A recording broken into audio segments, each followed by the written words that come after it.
After the beta test, I thought I was losing my mind.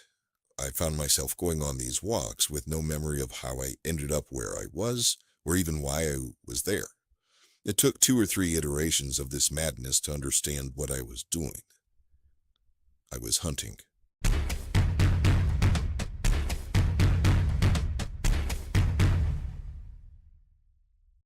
Dr. Swift's interspecies brain-to-brain interface technology really helped us explore animal consciousness in ways we could have never imagined. We have significantly advanced our understanding of non-human intelligence and emotional ranges, and that technology allowed us to do that in fairly short order. If we didn't have Dr. Swift's technology, that would have taken decades, if ever.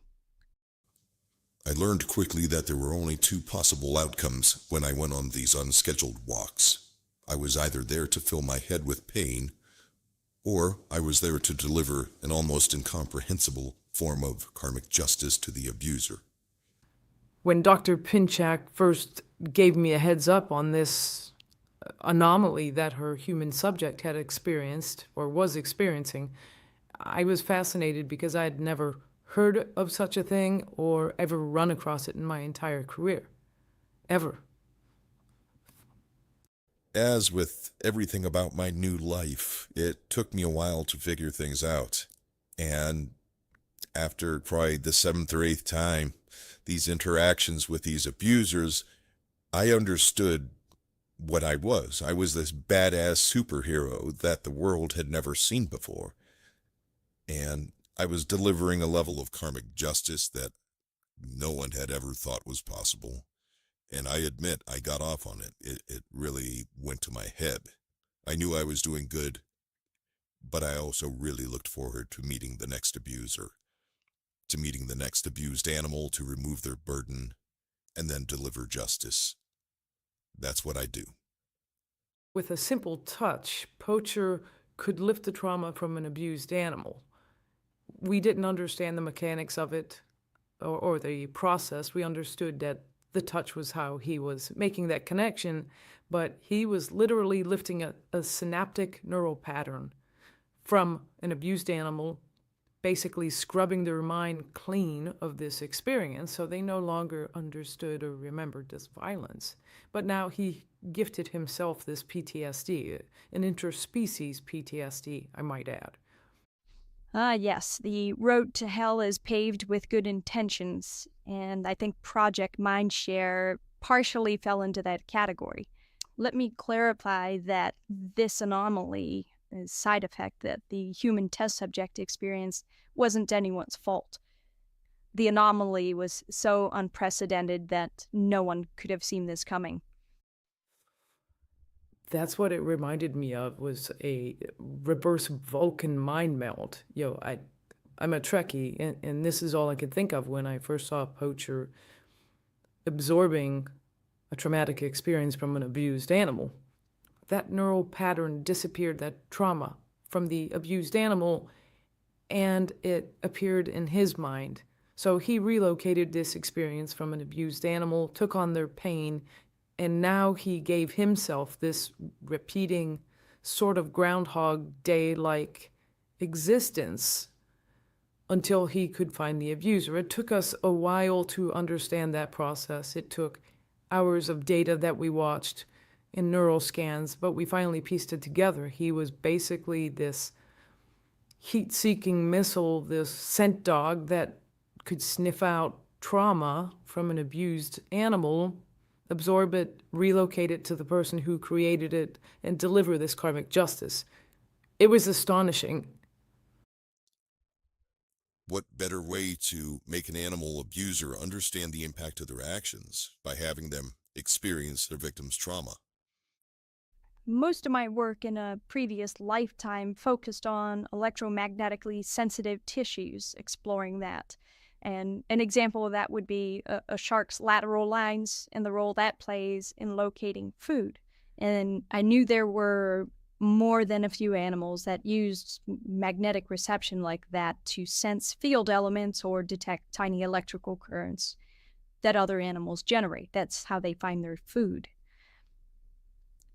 And as we explored Poacher's anomaly and what was going on physiologically and on Randy's side, neurologically, I wondered if that was a similar process that could be responsible for Poacher's abilities.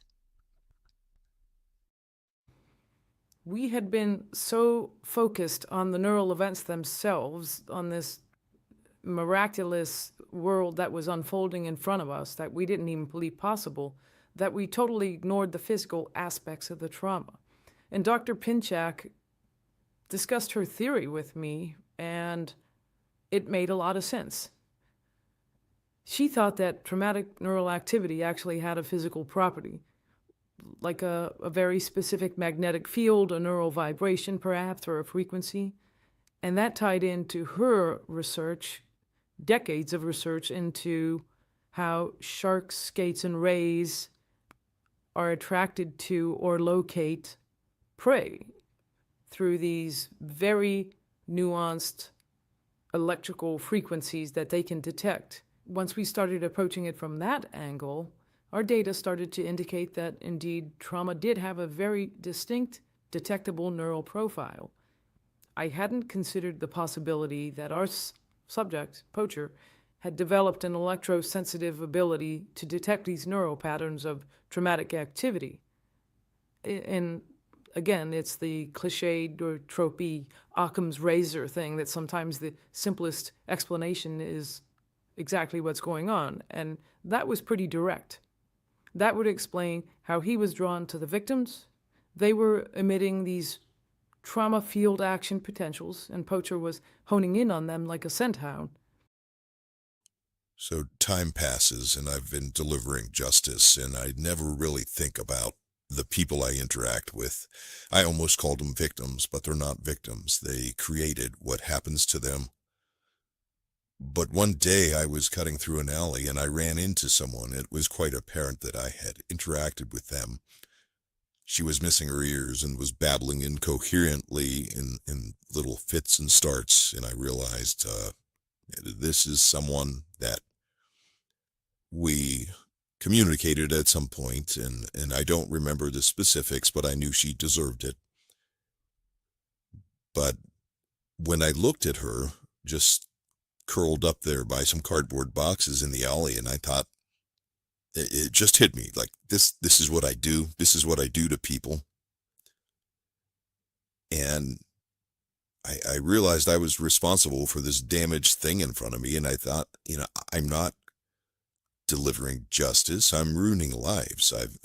Can this person ever go home and look at their husband or wife and carry on a meaningful conversation without being interrupted by these traumatic thoughts or experiences? And I was speechless. It was like, this is what justice means. I was so conflicted and horrified by what I had become that I remember I just turned and ran. I just ran, and I couldn't figure out if I was just running from myself or what I had just witnessed, or perhaps both. At some point, we realized we had to come up with a name for this condition. It was such a unique thing, never before seen, and we tried to pigeonhole it into various categories, but nothing really seemed to work. I think Pinch had mentioned that it was sort of like handling a hagfish with rubber gloves. I don't know what a hagfish is, but I'll take your word for it that it's difficult. So we kicked around names, things like resonant neural synesthesia, I think that was Swift's contribution, transspecies neurofusion, cognitive symbiosis, interspecies neural synesthesia, but ultimately we agreed on synesthetic psychometry, and that seemed to be a nice bed to tuck this one into because it did incorporate elements of both of those. That was the most difficult thing for me to accept, was instead of being this instrument of justice that I imagined I was, this superhero, that I somehow had become the monster. I was damaging lives, ruining people's lives. And I was the frickin' monster. This is truly fascinating. When we were really digging into the data for Poacher and looking at neural scans as well as physiological measurements, that's when we realized after he had an interaction with an abuser is he would get this elevated beta endorphin level. And elevated isn't probably doing it justice, because when you look at a human, the basic measurement is like around 10 molecules per liter of plasma for beta endorphins, that level. And if you're intensely exercising, you're probably hitting about 40 picomoles. That's the measurement. When Poacher sheds this trauma, he's pegging out at around 500 per liter. I can't imagine how stoned he is in that moment after a relocation.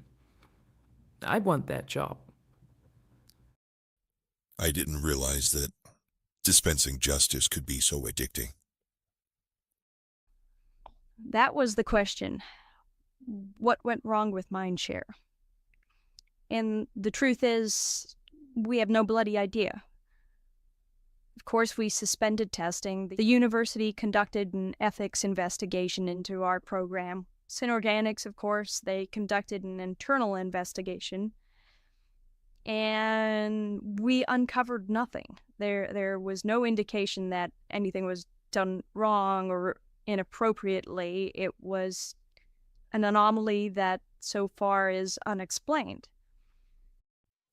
What changed my life was meeting Kenny. That really helped me understand what I'd become and what my true purpose was. Kenny he ran an operation that was a dog rescue organization. That's what it was labeled as, but I discovered when I was drawn to his home that was only a cover for getting animals that he abused. And once I delivered justice to Kenny, I discovered in his house something that he had built in the basement, and that's when I had an epiphany. The end result of Project Mindshare was that we opened up a window into a world that we only dreamt about, of truly understanding animal intelligence, their emotional ranges, how truly sentient they are.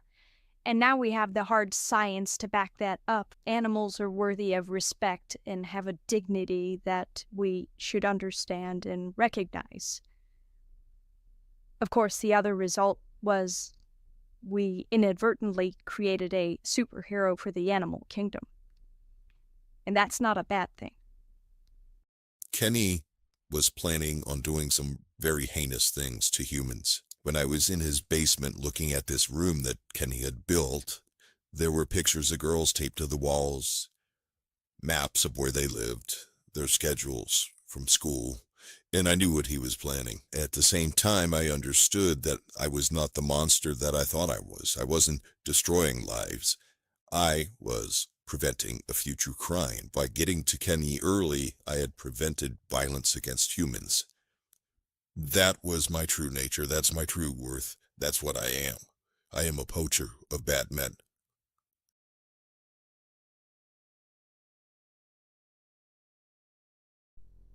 When Randy gave me an update on Mindshare and the side effect that our human subject had, this ability to absorb trauma and relocate that to the abuser, well, I fell in love with that karmic justice concept.